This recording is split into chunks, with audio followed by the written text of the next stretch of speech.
Hello everyone, हमारे channel में आप सबका स्वागत है। आज हम पढ़ेंगे सर्वनाम। वह शब्द जो संज्ञा के बदले में आए उसे सर्वनाम कहते हैं। अब जो शब्द संज्ञा क्या थी, संज्ञा की मैंने आपको पूरा डिटेल में एक वीडियो डाली है।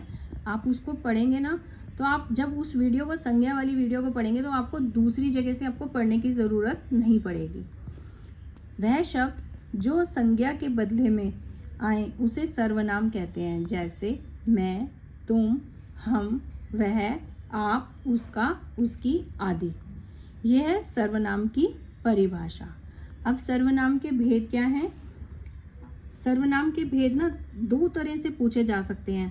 क्या होता है, जब भी आप गवर्नमेंट पेपर देने जा रहे हो ना, तो आपसे ये भी पूछा जा सकता है कि उत्पत्ति, रूप और उत्पत्ति के आधार पर सर्वनाम के भेद।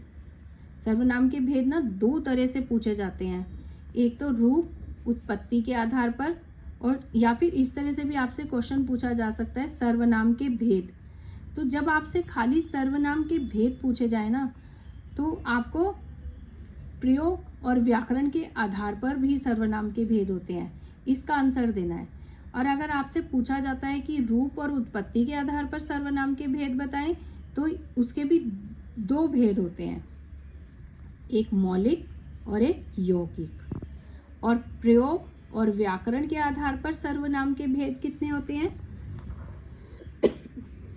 प्रयोग और व्याकरण के आधार पर सर्वनाम के 6 भेद होते हैं। मैं आपको इस वीडियो में थोड़ा शॉर्ट में समझा रही हूँ। इसकी अगली वीडियो में मैं आपको पूरा इसका डिटेल में बताऊंगी। क्या होगा? सर्वनाम के भेद। सर्वनाम की भेद रूप और उत्पत्ति के आधार पर सर्वनाम के 2 भेद होंगे। जैसे मौलिक, मौलिक मतलब मूल। सर्वनाम, मौलिक सर्वनाम। सर्वनाम का जिस रूप में जन्म हुआ है उसे मौलिक सर्वनाम कहते हैं। जैसे मूल,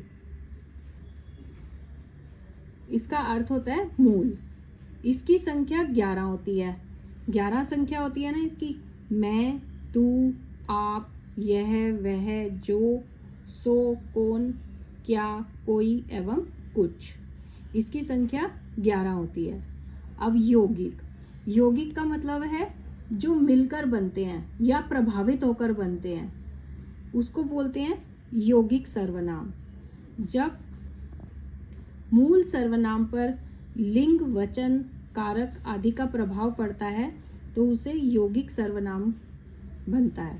जैसे हम, मुझको, मैंने, मेरा, मेरी आदि। इसको मैं अभी आपको शॉर्ट में पढ़ा रही हूँ, इसकी नेक्स्ट वीडियो में मैं आपको इसको पूरा डिटेल में पढ़ाऊंगी। अब प्रयोग के आधार पर, प्रयोग व्याकरण के आधार पर सर्वनाम के कितने भेद होते हैं? प्रयोग और व्याकरण के आधार पर होते हैं 6। सबसे पहला आएगा पुरुषवाचक सर्वनाम, निजवाचक सर्वनाम, निश्चयवाचक सर्वनाम, अनिश्चयवाचक सर्वनाम और संबंधवाचक सर्वनाम, प्रश्नवाचक सर्वनाम। अब जो हमने ये 11 पढ़े थे ना यहाँ पर, अभी मैंने आपको बताए थे, इनकी संख्या 11 होती है मौलिक सर्वनाम की। इन्हीं को बांटा गया इन 6 में,